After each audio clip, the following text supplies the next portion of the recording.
தயார்னு சொன்னோம். ஆனா என் தொழிலாளி முடிவு போலாமா?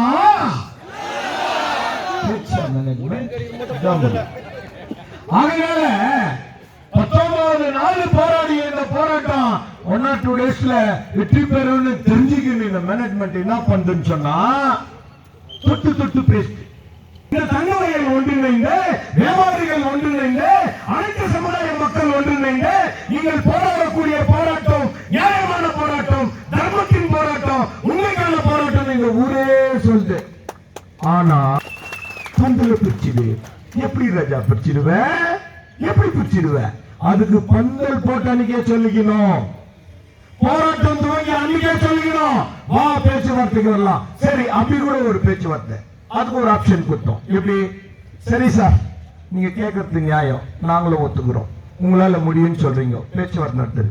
திங்கட்கிழமை காலையில கார்பரேட் ஆபீஸ்ல மீட்டிங் போய் மீட்டிங்ல ஒரு டிசைட் ஆகட்டும். அங்க எங்களுக்கு ஒரு தீர்மானம் கிடைக்கும். அங்கதான் சொல்லுங்க, பதில் பிடிச்சிடுறேன் தோழனுங்க.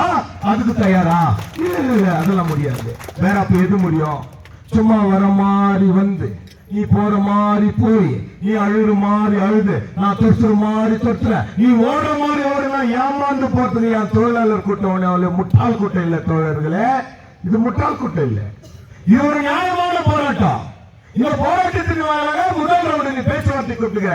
அப்ப கூட நீ என்ன சொல்லணும்?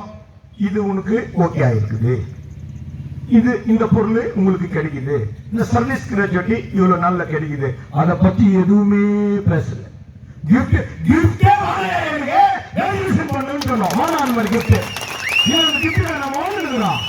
எங்க அம்மாவை போடாத கிஃப்டா இல்ல அண்ணன் தம்பி சாப்பிடாத சிப்டா எல்லாம் தெரியாது. நாங்க அனுபவிக்கிறது ஒண்ணு இல்ல. துக்கம் எங்களை ஏமாத்த கூடாது. எங்களை கூட்டு பள்ளத்துல தள்ள நினைக்கிறப்பார், அது தப்பு. தலைவலி எட்டான முடிவு ஒட்டுமொத்த தலைவர்கள் உள்ள வந்துருவாங்க. எடுக்கிற முடிவு எனக்கு கரெக்டா சொல்லு. நீ பதில எடுக்கலன்னா கேள். முடியுமா? எங்களால முடியும். நான் சொன்ன என் தோழனுக்கு கேட்குவானுங்க தான். அதுக்காக வயிற்றுல பட்னி வயிற்று மேல பச்சை துணி போச்சு அனுப்பிச்சிட்டா உள்ள. அதுக்காக நான் 19 நாளா போராடி இருக்குங்க. Management please mind it. தயவு செய்து சிந்திங்க. இந்த போராட்டத்தை நீங்க தொடர்ந்து டிசைட் பண்ணிட்டீங்கன்னா இது இன்று நாளை முடியும் மாத்திரம் தயவு செய்து நினைச்சுக்காதீங்க. இது ஒரு முடிவுக்கு வந்துட்டோம். இதுல வெற்றி கண்டே தீரணும். இதுல தலை சாஞ்சி உள்ள போறது மாத்திரம் லைஃப்ல கிடையாது. அதனால என்ன வேலை ஒன்றாலும் நாங்க சந்திக்க தயார். அது எத்தனை விதமான போராட்டம் ஆகட்டும், அது எத்தனை விதமான எங்களுக்கு துன்புறுத்தல் இருக்கட்டும், அதை தாங்கி அதை எதிர்த்து போராடி என் தோழலை காப்பாற்றுறதுக்கு நாம தயார். என் தோழாளி நீ தயாரா? நீ தயாரா இருக்கணும். உனக்குள்ள எந்த சலசலப்பு இருக்கக்கூடாது. இந்த தலைமை காப்பாற்ற நம்பிக்கை உனக்கு இருக்கணும். நம்ம தாய் விஷம் மார்க்கத்தோட குடி பண்ணான்னு சொல்லலாம். அப்படி நீ முடிவெடுத்தினா தான் இந்த போராட்டத்தை வெல்ல முடியாது. தோழரை நம்பிக்கை வை. இந்த தலைமை மேல நம்பிக்கை வை. நாங்க விட்டு கொடுக்கறதுக்கு தயார் இல்ல, தொட்டு கொடுக்கறதுக்கு தயார் இல்ல. இன்னைக்கு அவங்க சொல்ல கேட்டு நம்ம உள்ள போனா அவன் நினைக்கிறவன் தான் மெடிக்கல் சென்டர்ல வேலைக்கு வைப்பான். இது மாதிரி ஒரு எந்த ஒரு ஆதரவு நம்ம உள்ள போயிட்டு பேச்சுவார்த்தை நடத்தணும்னு சொன்னா அவன் டிசைட் பண்றவன் தான் செப் பண்ணிட்டு உள்ள இருக்குவான். நான் வீட்டுக்கு போயிடணும். அவன் டிசைட் பண்ற தொழிலாளி தான் உள்ள இருக்கணும், மற்றவங்க வெளியே போயிடணும். அது சரியா? தோழர்களை நீங்களே சொல்லுங்க. ஒரு முறைக்கு 2 முறை, 2 முறைக்கு 3 முறை, 10 முறை பேசணும். என்ன செய்யற, எப்ப செய்யற சொல்லு. நோ பந்தல் பிரிச்சு பேசலாம் முடியாது ராஜா. பந்தல் பிரிக்க முடியாது. ஒட்டுமொத்த தொழிலாளர்களுடைய கவனமும் இதுதான், சிந்தனை இதுதான், தர்மமும் இதுதான். தீர்ப்புகளா பிரிக்கலாமா வேணாமா? சொல்லு. பிரிக்கலாமா வேணாமா? பிரிக்கலாமா வேணாமா? நியாயம் கிடைக்கிறவர்களும் பிரிக்க முடியாது தோழர்களே. தேங்க்யூ. என் அன்பிற்குரிய தோழமை தோழர்களே, இங்க இருக்கக்கூடிய இந்த நான் பர்மனன்ட் கோஆர்டினேஷன் கமிட்டி உங்களுக்காகவே வாழ்ந்து இருக்கிறோம். எங்களுக்காக எதுவுமே வேணாம். உங்களை வாழ வச்சு அழகு பார்க்கிறோம். எப்படி அழகு பார்க்கிறோம்? எந்த ஒரு தனிப்பட்ட ஒரு தொழிலாளிக்கும் வேலை இல்லை அப்படின்ற வார்த்தை அங்க இருக்கக்கூடாது.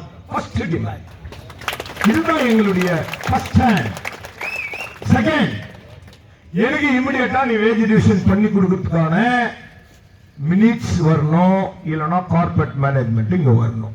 இல்லைன்னு சொன்னா இந்த பந்தல் விட்டு நாங்க எழுந்துருக்கு இல்லை. அதனால இல்லாத ஒரு நாள் நாங்க சந்திக்கிறோம். என்ன சொல்றாருன்னா, பெயிண்டிங்ல ஒரு 30 தோழர்களுக்கு சம்பளம் போடல. நாங்க இந்த மீட்டிங்ல அதை பத்தி கூட பேசணும். இன்னைக்கு கண்டிப்பா போடுறேன்னு EKW பொறுப்பேற்றுக்கிறார். போடலன்னு சொன்னா அதற்கான பலன் நாளைக்கு கிடைக்கும். ஏற்கனவே நாங்க சொன்னோம், நாங்க ஏற்கனவே ரொம்ப கவலையில, கஷ்டத்துல, துன்பத்துல, வயிற்றுச்சல் இருக்கிறோம். இதுல எங்களுடைய போன மாசம் சம்பளத்தையே நீ போடலனா எங்களுடைய ஆதங்கம், எங்களுடைய கோபம், எங்களுடைய வெறித்தனம் வேற மாதிரி ஆயிடும். அத நாங்க ரொம்ப தெளிவா சொல்லி இருக்கிறோம். நாங்க ஏதோ என்ட்ரிஸ்ல ஏதோ மைதானத்தில் பேசுறோம் இருக்கக்கூடாது. மேனேஜ்மெண்ட் எங்க சம்பளம் என்ன ஆகுது, தயவு செய்து இன்னைக்கே போட்டு. அப்புறம் நாங்க வந்து கேட்டுக்கிட்டு இன்னைக்கு அன்பா பேசிட்டு வந்தோம் மாத்திரம் நினைச்சுக்காத, நாங்க வேதனையா தான் பேசிட்டு வந்தோம். அரைச்ச மாவு அரைக்கிறதுக்கு ஃப்ளோர் மில் தேன்னா தேடா கட்டினா அது பாபா மில்லன்னா அது மகாராஜா மில்லன்னா அரைச்ச மாவே ஆச்சு நின்றா எப்படி ராஜா நியாயம்? ஒரு புதுசா யோசிக்கணும். இந்த பிள்ளைங்களுக்கு என்ன பண்ணோம், என்ன பண்ணா இந்த பிள்ளைங்க ஏத்துக்கும். இங்க இருக்கக்கூடிய மேனேஜ்மெண்ட் உனக்கு பேசுறதுக்கு தைரியம் இல்லைன்னு சொன்னா, கார்பரேட் மேனேஜ்மெண்ட் கிட்ட உன்னால எதிர்த்து பேச முடியலன்னு சொன்னா, இந்த கோஆர்டினேஷன் கமிட்டி பேசுறதுக்கு தயார். அது என்னங்கள்னாலும் சரி. என்னதான் பண்ணிடுவீங்க நீங்க? வாயில சொல்லிட்டீங்க பத்தியா, அர்ஜுன் பட்டு ஒரு நாளைக்கு 3 கோடி லாஸ். ஆமா ராஜா, 10 கோடி லாஸ் கூட 10 நாள் 30 கோடி எடுத்து கொடுப்பா. அவ்வளவு சக்திக்கிட்ட எங்களுக்கு கூப்பிட்டு உட்கார வச்சு பேசு. உனக்கு என்ன தாய்க்கும் நல்லா தெரியுது. இங்க இருக்கிறதெல்லாம் தங்கம்னு நீ சும்மா மண்ணாங்கட்டிய பூச்சி கையில வச்சுக்கின்னு இதுதான் உயிர், இதுதான் இந்த நாட்டை காப்பாத்து நினைச்சுன்னா நாங்க என்ன ராஜா பண்ணிட்டோம்? இன்னைக்கு ஒரு தோழனுடைய கெப்பாசிட்டி பவர் என்ன? நீ கொடுக்கிற வேலைய 8 நாள் வேலையை 8 ஊர்ல செய்வோம் ராஜா. இந்த 20 நாள் போராட்டத்தினுடைய வலிமை நஷ்டத்தை 10 நாள்ல பூர்த்தி செய்யறோம். நாளைக்கு இல்ல இன்னைக்கு இப்ப சொல்ல கார்பரேட் மேனேஜ்மெண்ட் நீ கூப்பிடுங்கள ஒரு டிசைனரு உங்களுக்கு இது கொடுக்குறேன், இது நான் இதை செய்யறேன், இதுதான் எனக்கு இல்ல இவ்வளவு நேரம் வேணும், மினிட்ஸ் பண்ணி எங்க கிட்ட கொடு. நாளைக்கு காலையில நான் சொன்னேன் ஒர்க்கிங் டே டிக்ளேர் பண்ண. வீட்டுக்கு போறதுல ராஜா உன் ப்ரொடக்ஷன் எவ்வளவு இருக்குது ஒட்டு மொத்தமா எல்லாத்தையும் பூர்த்தி செய்து கொள்ளலாம். இது என் தொழிலாளி மேல சத்தியம், இது பூர்த்தி செய்து கொள்ளலாம். அந்த அளவுக்கு எங்களுக்கு கெப்பாசிட்டி இருக்குது, அந்த அளவுக்கு எங்களுக்கு நம்பிக்கை இருக்குது, அந்த அளவுக்கு எங்களுக்கு ஒற்றுமை இருக்குது. சும்மா இன்னைக்கு எப்படின்னா இது ஒஞ்சிடும், இது எப்படின்னா ஒஞ்சு இது யாரோ சொல்றாங்களே தெரியுமா, ஒரு காவா ஒஞ்சிச்சுன்னா 100 காவா ஒஞ்சிடுமா ராஜா. இது காவால ராஜா, காங்கிரீட். இது காங்கிரீட் ராஜா. சீசன் ஆயிட்டு இருக்குது. கப்பல் நம்மளுக்கு பெருசு ராஜா, நம்மளுக்கு தான் பெருசு. கடலுக்கு அது சும்மா பொம்மை மாதிரி. நாங்க கடல் ராஜா. ஒட்டுமொத்த தொழிலாளர் இந்த தங்க வயலுடைய கடல். எங்க மத்தியில நீ சும்மா மிதக்கத்தான் முடியும், எங்களை அழிக்க முடியாது. ஆகையால நீ கூப்பிட்டு பேசுறதுக்கு தேங்க்யூ, நீ கூப்பிட்டதுக்கு நன்றி. பட் முடிவு எடுக்கலையே, நீ முடிவு எடுக்கலையே, ஒரு தரமான முடிவு எடுக்கலையே. இன்னும் இந்த பிள்ளைங்க கூப்பிட்டு தான் வந்துச்சு, அரை உட்கார வச்சும் காத்திருந்துச்சு. ஆனா பேசுற விதம் ரொம்ப கரெக்டா இருக்கணும் தாயே, கரெக்டா இருக்கணும். ஒரு பச்சை புள்ள அழுதுனா என்ன பண்ணணும், நீ குழந்தை பசிக்கு அழுது பால் கொடுக்கணும். பேண்ட் ஷர்ட் தைச்சு போட்டா இனத்துக்கு யூஸ் ராஜா. பந்தல பிரினா எப்படி பிரிச்சிடுவேன்? அப்ப இந்த 19 நாளா நாங்க போடுற போராட்டம், நம்ம இந்த தங்கவயல் மக்கள் நமக்கு கொடுத்த ஆதரவு, அனைத்து வியாபாரிகள் நமக்கு செய்த தர்மம் எல்லாம் வீணா போயிடும் தாயா. ஒட்டுமொத்த தொழில்களை அழிக்கிறதுக்கு போடுற திட்டம் மட்டும்தான் இது மேனேஜ்மெண்ட் பிளான். இப்ப கூட சொல்றோம், சேலஞ்ச் பண்ணி சொல்றோம், தைரியமா சொல்றோம், எங்களை கூப்பிட்டு பேசு. பேசுறது உண்மையை பேசு, உண்மையை செய்யாது. நீ என்ன சொல்லிருப்பேன்னாக்கா, இந்த கான்ட்ராக்ட் தொழிலாளிகளாம் இல்லைன்னா கூட பரவாயில்ல, நான் பெம்மல ரன் பண்றேன், ரன்னு ஆகும் தெளிவா. உள்ளுக்கு ஒண்ணு கூட ஏங்காது, வெளியே ஒண்டி சொல்லலாம் ரன் ஆகுது. எங்க ரன் ஆகுது? ஒண்ணுமே ஆகுது. வாய்ப்பு இல்லை ராஜா, பண்ண முடியாது. அது நான் சொல்றது செல்லாம், நான் உண்மையை சொல்றேன். இப்போ ஒருவருக்கு ஒரு ஆற்றல். அப்துல்லா போனா அது ஒரு டேஸ்ட், பங்கார்பேட் முபாரக் போனா அது ஒரு டேஸ்ட். அந்த மாதிரி நம்ம லீடருங்க ஒருவருக்கு ஒரு டேஸ்ட். பூஸ்ட், ஹார்லிக்ஸ், காம்ப்ளான் இல்லையா? அப்படி எனவே என் சகோதரிங்களே, என் தாயங்களே, பொறுத்தவன் பூமியால் வான். நம்ம பொறுக்கலாம், கவலைப்படாதீங்க. இன்னைக்கு ஒரு நாள் இந்த புரட்சி மாறத்துக்கு வாய்ப்பு இருக்குது. அவங்க சும்மா தொட்டு பார்த்திருப்பாங்க, கூப்பிட்டு பார்த்திருப்பாங்க, பேசி பார்த்திருப்பாங்க. புடிச்சிடலாங்களா? புடிச்சிட்டு அப்படியே விட்டுடலாம். ஆறுன கஞ்சி, பழைய கஞ்சி, புளிச்ச கஞ்சி புதுல தொட்டில ஊத்துற கஞ்சா பண்ணிடலாம். நம்மள பாக்குறாந்தாயே நம்ம ஐஆர் 50 ADT 36 என்ன சர்சி ரஜா இது? சும்மா அது தக தக தக தகான்னு பாரு. சோற பார்த்தாலே விடும். அப்படிப்பட்ட என் தொழிலாளி முகம் பார்த்தியா? இன்னைக்கு 19 நாளாவது. யாருன்னா சோறு வாங்கிட்டுக்கிறீங்களா ரஜா? ஏய், சம்பளமே வரல கூட பரவாயில்ல தான் முடிவு பட்டு உக்காந்துக்கிறோம். நீ பந்தல பெரியனா எப்படி பிரிச்சிட்டோம்? பந்தல முடியாது. என் தொழிலாளியினுடைய ஆணையாக சொல்றோம், என் தொழிலாளி மீது ஆணையிட்டு சொல்றோம், அவங்களுடைய வாக்குறுதியா சொல்றோம். ஒட்டுமொத்த தொழிலாளி இந்த பந்தல பிரிக்கிறதுக்கு ஒத்துக்கிறது இல்லை. இதுதான் உண்மை. ஆகையினால மீண்டும் நீ சிந்திச்சு பாரு. டைம் இப்பதான் 3:30 மணி. நீ இன்னைக்கெல்லாம் யோசனை பண்ண ராஜா. நாளைக்கு கூட கூப்பிட்டு ஒன்னும் தப்பு இல்லை. ஞாயிற்றுக்கிழமைன்றதுனால விடுமுறையில் ராஜா பேச்சுவார்த்தை பண்ணலாம், ஒன்னும் தப்பு இல்லை. கூப்பிடு, கார்பரேட் மேனேஜ்மெண்ட்டுக்கு சொல்லு. யூனியன் வந்து எங்க எதிரில் பேச்சுவார்த்தை நடத்துச்சு. அந்த பேச்சுவார்த்தை போய் தொழிலாளி மத்தியில் பேசிச்சு. ஒட்டுமொத்த தொழிலாளி எதிர்ப்பு தெரிவிச்சிட்டான் சொல்லும். அதனால்தான் இவங்களுடைய அனைவருடைய குரலை பதிவு செய்து உங்களுக்கு தெரிவிச்சிருக்கு. இதுல எல்லா தலைவர்களும் நாங்க வந்து பேசுறோம், ஒருத்தரும் பேசுறோம். பட் சிவா தலைவர் பேசினா கொஞ்சம் நல்லா இருக்கும் அப்படின்னு உங்களுக்கு ஒரு ஆசை. அதனால தான் நான் பேசினேன், வேற ஒன்றும் இல்லை. ஆகையினால தோழர்களே, ஒரு மிகப்பெரிய ஓவியரு ஒரு இயேசு புராணம் வரையணும்னு ஆசைப்பட்டான்.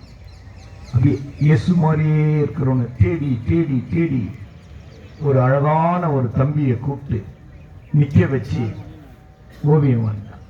அந்த தம்பி கேட்டானா, ஓவியரே என்ன இவ்வளவு அழகா வரையறிய, ஏன் வரையிற? ஒன்னும் இல்லப்பா, என் வாழ்நாள்ல நான் எவ்வளோ நல்லது செய்துட்டேன். எனக்கு ஒரு திடமான ஒரு முடிவு, யோசுபிரான வரைஞ்சிடணும். சரி, வரைஞ்சிட்டு பல ஆண்டு கழிச்சு, சில ஆண்டு கழிச்சு அந்த ஓவியருக்கு கண்ணு மறையிற கட்டம் வரும்போது அவர் மனசுக்குள்ள ஒரு எண்ணம் வச்சான், முடிவா நம்ம ஒரு யூதாச வரைஞ்சிடணும். சரி, தேடி தேடி தேடி யாரோ ஒருத்தனை கண்டுபிடிச்சி ஓவியம் வரைஞ்சானா. வரையும் போது அந்த புள்ள கேட்டானா, சில ஆண்டு கழிச்சதுனால, மதர் நீ யாருன்னே எனக்கு தெரியல, பட் என்னை பார்த்து வரைகிற, ஏன் வரைகிற, எதுக்கு வரைகிற, என்ன நோக்கத்தில் வரைகிற, நீ கோச்சிக்கலாம் நான் சொல்றேன், சொல்லு மதர். ஒன்னும் இல்லை, பல வருஷத்துக்கு முன்னால ஒரு இயேசுபிரான் மாதிரி ஒரு புள்ளிய பார்த்து வரைஞ்சேன். முடிவுல ஒரு யூதாச வரையணும்னு ஆசைப்பட்டேன், அதுக்கு தான் வரைஞ்சேன். அந்த பிள்ளை சொன்னானா, பல வருஷத்துக்கு முன்னால இயேசுபிரான் வரைஞ்சியே அவன் தான்டா நான் யூதாசா அவங்க மத்தியில வந்து நின்றேன், எனக்கு வேற வழி இல்லைடான்னு சொன்னானா. அந்த மாதிரி நாங்க இயேசுபிரானை தேர்ந்து போனா எங்களுக்கு இயேசுபிரானே கிடைக்கலையே. நல்லதை சொல்லணுமா, நல்லதை செய்யணும். ஏன்னு கேட்டா, இந்த மனித ஜென்மம் ஒரே முறைதான் மண்ணுல மனித ஜென்மமா பிறக்கிறது. நியாயத்தை அறிந்தது, உண்மையை அறிந்தது, உன்னுடைய குறையை கேட்கும் அளவுக்கு அறிவு கொடுத்த ஒரு ஜீவன் வந்து மனித ஜென்மம். சிரிச்சு வாழற ஜீவன் மனித ஜென்மம். சிந்தனையோடு வாழும் ஜீவன் மனித ஜென்மம். சிந்தித்து உன்னை வாழ வைப்பது மனித ஜென்மம். அப்படிப்பட்ட மனித ஜென்மம் ஆகிய நாங்க கண்கண்ட தெய்வம் புரட்சியாளர் அண்ணல் அம்பேத்கர் படத்து மத்தியில 19 நாளா போராடி இருக்கிறோம். இரக்கம் இல்லாம, எங்கள் மீது ஒரு அக்கறை இல்லாம, எங்களுடைய குறைகளை தீர்க்க முடியாம ஒரு ஒரு சம்பந்தம் இல்லாத பதில், ஒரு சம்பந்தமே இல்லமா, அவ்வளவு 1 மணி நேரமா பேசுறோம், அதுல ஒரே துளி கூட உண்மை இல்லை. 4 ஆபீசர் உட்காந்து எங்க மத்தியில பேசுறாங்க. எல்லா டிசிஷன் மேக்கர் தான். எனக்கு எந்த பவருமே இல்லை. பவர் இல்லாத ஏன் கூப்பிட்டேன்? பவர் தான் உனக்கு இல்லையே, ஏன் கூப்பிடுற? இல்ல கான்ட்ராக்ட்காரங்கிட்ட நாங்க வெளியே உட்காந்து பேசுறோம். கான்ஃபரன்ஸ் உள்ள ஏன் கூப்பிட்ட? நீ தான் பதில் சொல்லணும். பெங்களுக்கு வெளியே, கேட்டுக்கு வெளியே, காம்பவுண்டுக்கு வெளியே கான்ட்ராக்ட்காரங்கிட்ட பேசணும். அது வேற பேச்சுவார்த்தை. அது எங்களுக்கு வேதனை. சம்பளம் பத்தல, 1 ரூபாய் கொடு, 15 நாளா வீட்டுல இருக்கிறான், 1 மூட்டை அரிசி வாங்கி கொடு. அது கான்ட்ராக்ட்காரங்கிட்ட பேசுறது. இது நெகோசியேஷன் ராஜா. Set of demands. என்னுடைய வாழ்க்கை தரத்தை பற்றி பேசுறது, என்னுடைய சம்பள உயர்வை பற்றி பேசுவது, என்னுடைய நிரந்தரத்தை பற்றி பேசுவது, என்னுடைய கிஃப்ட பற்றி பேசுறது, என்னுடைய சர்வீஸ் கிராஜுவிட்டி பற்றி பேசுறது, என்னுடைய 7 வருட ஒப்பந்தத்தை பற்றி பேசணும்னு சொன்னா மேனேஜ்மெண்ட் நீ தான் முன்ன வரணும். கான்ட்ராக்ட்காரனை காமிச்சுன்னு சொன்னா அது நடக்காது ராஜா, நடக்காது. சரி, கான்ட்ராக்ட்காரனை கூப்பிட்டு நாங்க மேனேஜ்மெண்ட் எதிரில சொல்றோம், உனக்கு எவ்வளவு பீரியட் இருக்குது? ஜனவரி டிசம்பர் 31 லாசம். நான் 3 வருஷமாகுது, இல்ல 30 வருஷமாகுது. மாசம் கணக்கில் உட்கார வச்சு அங்க எதிரில 19 நாளா போராடுகிறவனுக்கு சொல்றியே சார் பதிலு, இது உனக்கு மனசாட்சிக்கு நல்லாக்குதா? நல்லாக்குதா? நீங்களே சொல்லு, யோசித்து பாருங்க. அப்படின்னா உன்னுடைய நோக்கம் எப்படின்னா இந்த பந்தல பிரிச்சுன்னா, எப்படின்னா பெம்மலை சுத்தம் பண்ணினோம், இவன் எப்படின்னா பட்னியா உழைச்சு கொடுத்தோம், 8000 கோடி நான் வாங்கினோம், நீ தலைமையில துணி பண்ணு வீட்டுக்கு போயிடணும். அது நடக்காது ராஜா. சரியான முடிவு எடுத்திருக்கிறோம். தர்மத்தின் சூது தன்னை கவ்வு, பொய் கவ்வுன்றான். கவ்வே முடியாது. எங்களை ஏமாற்ற முடியாது, எங்களுக்கு துரோகம் பண்ண முடியாது, எங்களுக்கு மோசம் பண்ண முடியாது. காரணம் நாங்கெல்லாம் தெளிவா இருக்கிறோம், நாங்க ஒரே நோக்கத்தில் இருக்கிறோம், நாங்க ஒற்றுமையா இருக்கிறோம். 19 நாள் ஆயிடுச்சு, இவங்களால எழுந்து நிக்க முடியாது, அப்படியே மணிக்கு கீழே விழுந்துருவானுங்க. இப்போ மிலிட்டரி செலக்ஷன் ஆயிடுவோம் ராஜா, ஆர்மிக்கு போடுவோம் நாங்க. அந்த அளவுக்கு தாகத்துக்குது, தைரியங்குது, எங்களுக்கு தன்னம்பிக்குது, தானிக்குது, தின்னுக்குது. இப்ப கூட சரி, துப்பாக்கில சொன்னாலும் உண்டியல் வச்சிருவோம் ராஜா. எங்களுக்கு அவ்வளவு பவர். எங்களை போயிட்டு சும்மா மகுடின்னு நினைக்காத, மகுடிக்கே மயங்காத மலைப்பாம்பு. நாங்க சும்மா தூண் ஊதுனா இப்படி ஆடி இருந்து நினைக்காத, ஆடவே மாட்டோம், அசங்கவே இல்லை. எப்படி உக்காந்துருந்தோம், ஆபீஸ் பேரர் உக்காந்துங்கிறத பார்த்து நம்ம சர்க்கிள் இன்ஸ்பெக்டர் சாரே சொல்றாரு, இவனுங்க ತುಂಬಾ ಹುಷಾರಪ್ಪ ಇವನು, அவரே இருந்து போயிட்டாரு. வந்திருந்தாரு நம்ம சர்க்கிள் இன்ஸ்பெக்டர் சார் கூட வந்திருந்தாரு. ಇವ್ರು ಯಾರು ಒಳ್ಳೆ ರೀತಿನಲ್ಲಿ ಮಾತಾಡಿಲ್ಲ, ಯಾಕೆ ನಮ್ಮ ಕೂತ್ಕೊಂಡಿರ್ಬೇಕು? ಹೋಗ್ಬಿಟ್ಟು ನಾನು ಹೋಗ್ಬಿಟ್ಟು ಹೇಳಿಲ್ಲ, ಬಾಯಿನ ಹೇಳಿಲ್ಲ, ಹೋಗ್ಬಿಟ್ರು ಅವರು. ಆತರ ಇದೆ ನಿಮ್ದು. எனவே என்னுடைய தோழர்களே, நீங்க எடுத்த முடிவே சரியான முடிவு. அப்படிப்பட்ட நம்முடைய கர்நாடக மாநிலத்தில் பிறந்த முன்னாள் முதல்வர் எச்.டி. குமாரசாமி ஐயா நம்ம மத்தியில் வந்து என்ன சொன்னாரு, அவரு பந்தல பிரிச்சுட்டு போன்னு சொல்லினா கூட அதுல ஒரு ಅರ್ಥ இருக்குது. ಅವರೇ ನಿಮ್ಮಿಷ್ಟ ಕೂತ್ಕೊಳ್ಳಿ, ಶುಕ್ರವಾರ ಬರ್ತೀವಿ ಹೇಳ್ಬಿಟ್ಟು ಹೋಗಿದ್ದಾರೆ. ಕಾಯ್ತೀನಿ ಸ್ವಾಮಿ ಅವರೇ, ನಾವು ಕಾಯ್ತೀವಿ. ಶನಿವಾರ ಆಯ್ತು, ಭಾನುವಾರ ಹೋಗುತ್ತೆ, ಕಾಯ್ತಾ ಇದ್ದೀವಿ. ದಯವಿಟ್ಟು ಬಾ ಸ್ವಾಮಿ, ಒಳ್ಳೆ ರೀತಿಯಲ್ಲಿ ಬಂದು ನಮಗೊಂದು ಒಳ್ಳೆ ಮೆಸೇಜ್ ಕೊಡಿ ಸರ್. இல்ல, அவர் கூட ஒரு திறமான முடிவு எடுத்து இங்க சொல்லி இருக்கலாம். ನಿಮ್ಗೋಸ್ಕರ ನಾವು ಅಲ್ಲಿಂದ ಇಲ್ಲಿ ಬಂದಿದ್ದೀವಿ, ನಾನ್ ನಿಮ್ ಜೊತೆಗೆ ಇದ್ದೀವಿ, ನೀವು ಒಳಗಡೆ ಸಿಎಂ ಕರೆದು ನಿಮ್ದು ವೇದಿಕೆ ನಾವು ಮಾತುಂಟೆ. ಆ ಮಾತು ಹೇಳಿಲ್ಲ. ನಿಮ್ಮಿಷ್ಟ ರೀ, ಕೂತ್ಕೊಳ್ಳಿ, ನಾವು ಶುಕ್ರವಾರ ಬರ್ತೀವಿ. என் தொழிலாளி என்ன முடிவு எடுப்பான் யோசனை பண்ணிப்பார். இப்ப கபால் என்ன சொல்றது, எச்.டி. குமாரசாமி ஐயா வந்து கூட நீங்க எழுந்து போலியாம அவர் போனே சொல்ல ராஜா, அவர் போன் சொல்ல. ಇದು ಕಾರ್ಮಿಕರು ಹೋರಾಟ, ನಿಮ್ಮಿಷ್ಟ ರೀ, ನೀವು ಕೂತ್ಕೊಳ್ಳಿ. 2 or 3 days ಶುಕ್ರವಾರ ಬರ್ತೀವಿ. ಆಯ್ತು, வெள்ளிக்கிழமை ஆகட்டும், சனிக்கிழமை ஆகட்டும், ஞாயிற்றுக்கிழமை ஆகட்டும், திங்கக்கிழமை வா சாமி. என் மதிப்பிற்மிக்க ஆனரபிள் சென்ட்ரல் இண்டஸ்ட்ரியல் மினிஸ்டர் ஐயா எச்.டி. குமாரசாமி அவர்களே, மாண்புமிகு தலைவர் அவர்களே, தயவு கூர்ந்து நீங்க சொல்ல எங்களுக்கு காப்பாற்றி கொடுங்க. உங்களால முடியும். மேனேஜ்மெண்ட் போன்ஸ் இந்த ஸ்டேஜுக்கு நீ கூப்பிட்டு வந்திருக்கக்கூடிய மேனேஜ்மெண்ட் அது என்ன காரணம் சொல்ல, நீங்களும் எனக்கு ஒரு 4 நாள் கொடுங்க, உங்களுடைய டாக்குமெண்ட் கொடுங்க. நான் கார்பரேட்ல சென்ட்ரல் மினிஸ்டர்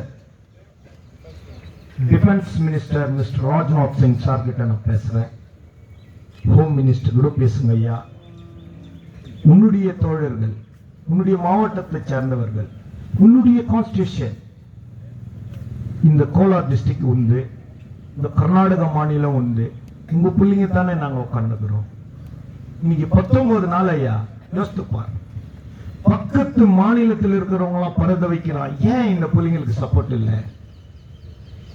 ஆந்திரம் சரி, கேரளம் சரி, தமிழகம் சரி, எல்லாரும் யோசிச்சுக்கிறோம். 19 நாளா இந்த பிள்ளைங்க போராடுனுக்குது, அந்த ஊர் மக்கள் தான் அவங்களுக்கு சப்போர்ட் பண்ணுகுது. ஆனா யாருமே இதை எடுத்து ஒரு முன் வரலையே. என்ன காரணம்? ஏன் நாங்க தாழ்த்தப்பட்டவன்னு கேவலப்பட்டுறீங்களா? நாங்க தாழ்த்தப்பட்ட சமுதாயம் என்றதுனால எங்களை பேசுறதுக்கு உங்களுக்கு வெக்கமா இருக்குதா? ஏன் நாங்களாம் ஷெட்யூல் கேஸ்ட், நான் உங்களுக்கு அவமானமா? அப்ப எங்க உழைப்பு, எங்களுடைய கஷ்டம், எங்களுடைய பலம், எங்களுடைய சக்தி எல்லாத்தையும் உனக்காக எழுந்துட்டுமே. அப்ப அது மாத்திரம் எப்படி நியாயம்? தர்மம் இந்த உலகத்துல இருக்குதுன்னு சொன்னா, கண்கண்டதையும் எழுதிய சட்டம் உண்மைன்னு சொன்னா, இண்டஸ்ட்ரியல் ஆக்ட் இந்த தெய்வம் எழுதுந்த உண்மைன்னு சொன்னா, இந்த மேனேஜ்மெண்ட் முன்ன வந்து எங்களுடைய பிரச்சனையை தீர்த்து கொடுக்கணும். இது நாளைக்கா முடிஞ்சது, இன்னைக்கா முடிஞ்சது மாத்திரம் இந்த மேனேஜ்மெண்ட் தவறான எண்ணத்தை மனசுல வைக்காத. இது தனிப்பட்ட தலைவர்கள் எடுத்த முடிவல்ல.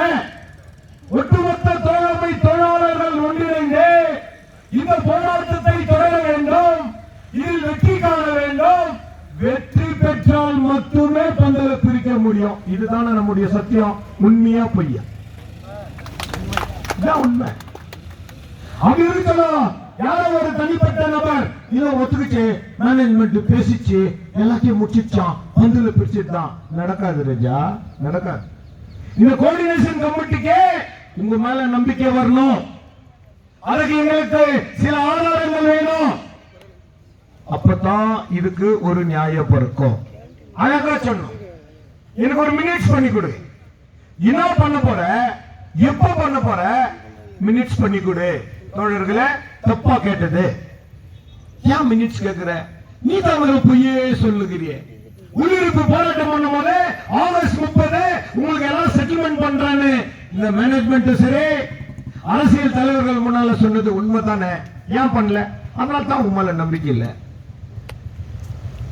சந்தேகம் பிறந்து விட்டா சத்தியம் பலிக்காது ராஜா. சத்தியத்தை காத்தவன் சாட்சி சொல்ல வரத்துல ராஜா. என் தொழிலாளி மாத்திரம் தான் உண்மையானவன். வார்த்தையை மீறல, எந்த சலசலப்பும் இல்ல, ஒரே முடிவு வெற்றி. நம்மளுக்கு உண்மையா வேஜ் அக்ரிமெண்ட் ஆகணும். ஒரு தரமான விலை மதிக்கத்தக்க ஒரு நல்ல கிஃப்ட் வேணும். என்னுடைய ரிட்டையர்ட் ஆகக்கூடிய தொழிலாளி, ஏற்கனவே ரிட்டையர்ட் இருக்கிற தொழிலாளி கூட சர்வீஸ் கிராச்சுவேட் வேணும். எங்களுக்கு பர்சன்டேஜ் பேர்ல எங்களுக்கு அப்பாயின்மெண்ட். இது தப்புன்னு சொல்லிட்டு இந்த ஊர்ல சரி, இல்ல இந்த மாநிலத்தில் சரி, இல்ல இந்திய திருநாட்டில் சரி, யாருன்னா ஒருத்தர் சொல்லிட்டோம், சரி உங்களுக்கு ரொம்ப பேராசரா, ஏன் பந்தல்ல உட்காந்துக்கிறீங்க? ஒரே ஆள் சொல்ல ராஜா. கண்ணில்லாதவனும் சொல்ல மாட்டான், காது இல்லாதவனும் சொல்ல மாட்டான் ராஜா. ஊனமுற்ற என் தோழன் கூட சொல்ல மாட்டான். அவனே பந்தல்ல வந்து உக்காந்து இந்த புள்ளிங்க செய்யற போராட்டம் உண்மையான போராட்டம். ஏன் என்னுடைய அன்பு சகோதரிங்க வந்தாங்களே, சகோதரிங்க வந்து சொன்னாங்க, இந்த மேனேஜ்மெண்ட் கூப்பிட்டு பேசணும், மகளிர் மன்றம், திருநங்கைகள் கூட வந்து இந்த இடத்துல சொன்னாங்க. இவங்களுக்கு வந்து உண்மையான ஒரு நல்வழிப்படுத்தலன்னு சொன்னா கேட்டு முன்னால வந்து நின்று சிங்கி சிரிச்சிடுன்னு சொல்லிக்கிறாங்க. ஆகையினால இந்த போராட்டத்தை வெகு தீவிர அடைய வைக்கிறது மேனேஜ்மெண்ட் தான் பொறுப்பு. இந்த ஊர் பந்தாவதுன்னு சொன்னா, இந்த ஊர் பந்தாவதுன்னு சொன்னா அதுக்கு மேனேஜ்மெண்ட் தான் பொறுப்பு. இந்த ஊர்ல இந்த தொழிலாளர் தோழர்களுக்கு ஒரு குறைபாடுன்னு சொன்னா, இந்த குடும்பத்தில் ஏதாவது ஒரு குறை ஏற்பட்டா இல்ல என் தொழிலாளி மனம் உடைஞ்சா அதுக்கு இந்த மேனேஜ்மெண்ட் தான் பொறுப்பு. நாங்களும் எவ்வளவு நாளைக்கு தான் பொறுமையோடு உட்கார்ந்து இருப்போம். தாய் புவனேஸ்வரி தாயே எங்க மத்தியில வந்துச்சு, அப்ப கூட உனக்கு புரியலன்னா எப்படி? இந்த கன்னட தேசத்தினுடைய கன்னட ராஜ உற்சவா வட கர்நாடகாவில இருந்து மண்டியாவிலிருந்து அந்த தாயே பவுனியா வந்து அனைத்து தொழிலாளர் தோழர்களுடைய அன்பு சகோதரர்களுக்கு ஆசீர்வாதம் பண்ணிட்டு போய்க்குது. இன்னைக்கு உங்களுக்கு நல்ல செய்தி வருதுன்னு அப்புறமா பார்த்தா அர்ச்சமாவா இருக்கிற இனத்துக்கு அது. ஆகையினால என்னுடைய தோழமை தொழிலாளர் தோழர்களே, நீங்க எந்த காரணத்தை கொண்டும் மனசு விடாது. இல்ல தலைவரை நாங்க தான் சப்போர்ட் பண்ணிட்டோமே அப்படி இல்லை ராஜா. நீ காலையில் இந்த போராட்டத்தில் வந்து பங்கேற்கணும், முடிகிற வரலும் இருக்கணும். நம்மளுக்கு வந்து போலீஸ் டிபார்ட்மெண்ட் வந்து இப்ப ப்ரொடெக்ஷன் கம்மி, 4 ஜீப் இருந்துச்சு, இப்ப பாத்தியா ஒரே வேன். ஏன்? இந்த பிள்ளைங்க ஒழுக்கமா இருக்கிறாங்க, இந்த பிள்ளைங்க நியாயத்துக்கு போராடுறாங்க. இவங்க வன்முறையாளர்கள் அல்ல, இவங்க உக்கிரவாதிங்க அல்ல, இவங்க தீவிரவாதிங்க அல்ல, இவங்க உழைப்பாளிங்க. அது கூட உழைப்பாளி பெற்ற பிள்ளைங்க, இன்னொரு உழைப்பாளிங்க. அப்படி நம்ம முயல்களே தயவு செய்து வண்டியை அந்தாங்க நிக்க வச்சுட்டு மற்றக்கு இடையூறு இருக்காதீங்க. உங்களுக்கு ஒரு மெசேஜ் காலையிலே வந்துச்சு, அங்க நிக்க வச்சு இந்த வண்டியில எல்லாம் யாரோ பசங்க பெட்ரோல் கட்டி எடுத்துட்டு இருக்காங்க. டிபார்ட்மெண்ட் யாரும் மாவு மிஷின் கூட இல்ல, இந்த பக்கம் 2 தூக்கு எடுத்துட்டு போறாங்க. கூட்டு பார்த்தா 2 தூக்குலயும் பெட்ரோல் இருக்குது. 20 லிட்டர் பெட்ரோல் எடுத்து வைக்கிறாங்க. உங்களுக்கு நீங்க இடம் கொடுத்துருக்கிறோம். மிரர், அந்த மிரர் உங்களுக்கு வர கைட்டு போறாங்க. அதனால அது ஒரு மன உளைச்சல் உங்களுக்கு ஏற்படும். தயவு செய்து வண்டி எடுத்து நிக்க வைங்க. யாருன்னா இதுல அவசர ஏதோ வீட்டுக்கு முக்கியமான வேலைன்னா போயிட்டு வாங்க. யாருக்கு யாரையும் நாங்க இடையூறு பண்றது இல்லை. பட் இந்த போராட்டத்தை நீ சக்சஸ் பண்ணனா நீ பெம்மலூர்ல எப்படி வேலைக்கு வரையோ அந்த எண்ணத்துல இங்க வரணும். நீ யூனிஃபார்ம்ல வரணும், டிசிப்ளினா இருக்கணும். இங்க போராட்டத்துல பேசக்கூடிய பேச்சு நீ மக்கள் மத்தியில போயிட்டு நீ பேசணும். அது என்னவோ பேசினாங்க, என்ன பேசினாங்கன்னு தெரியல, பிரயோஜனம் இல்லை ராஜா. அப்புறம் என்ன பிரயோஜனம்? ராவெல்லாம் ராமாயணம் பார்த்து சீதைக்கு சித்துப்பன் யாருன்னு தெரியலன்னு சொன்னா என்ன பிரயோஜனம்? அனுமான் ஒரு வரலாறு இருக்கு தெரியுமா? அந்த இன்ட்ரிஸ் பிரிட்ஜ் உள்ள நுழையும் போதே எனக்கு வெற்றின்ற ஒரு நிகழ்ச்சி கட்சி இருந்துச்சுன்னா வெற்றி வெற்றி வெற்றின்னு பந்தலூர்லயே வந்திருப்பேன். எனக்கு கிடைக்கல, அங்க தர்மமான வார்த்தை எனக்கு கிடைக்கல, உண்மையான வார்த்தை அங்க கிடைக்கல. இது சும்மா ஒப்புக்கு சப்பா பேச்சு, இது சும்மா கட்டி கொடுக்கிற பேச்சு, இது தடி கொடுக்கிற பேச்சு. நாங்க ஒரு சிட்டிங் பேசிட்டோம்னு கார்பரேட்டுக்கு சொல்றது. நீ பேசுறது ஒண்ணுமே யூஸ் இல்லை ராஜா, எதுவுமே யூஸ் இல்லை. நான் சொல்றேன், நான் இந்த கம்பெனியுடைய சீஃப், நான் HR சீஃப், நான் சொல்றேன், நான் முன்ன நிக்கிறேன். இது ஓகே இருக்குது, உங்களுடைய போராட்டத்தின் வாயில ஓகே இருக்குது, இந்த கம்பெனிக்கு இத்தனை கோடி லாஸ் ஆயிருக்குது, நாளைக்கே உள்ள வாங்க, உங்களுக்கு மண்டே கார்பரேட் மேனேஜ்மெண்ட் கிட்ட உட்கார வச்சு பேசுறதுக்கு நான் அஷூரன்ஸ் கொடுக்குறேன். சொல்லுவேன்னு எதிர்பார்த்தா நீ சொல்லவே இல்லை. பொந்துல பிரிச்சுட்டா சொல்றேன்னா பொந்துல பிரிச்சுட்டு ரிப்போர்ட் சொல்றேன்னு வச்சுக்கோ. இன்று போய் நாளை வா, எப்படி எப்படி? ஆகினால என்னுடைய தோழமை தொழிலாளர் தோழர்களே, உங்கள் யாவருக்கும் இந்த மாலை வேளையில தெரிவிப்பது யாதனில் என்னன்னு தெரியல, திடீர்னு ஆபீஸ்ல என் அன்பு சகோதரியே பேச சொல்லிக்கிறாங்க. உஷாவை பேசு தாயே, இந்த விஷயத்தை மாத்திரம் பேசு, நம்மளுக்கு வேற கதை வேண்டாம். இதான் வேலை.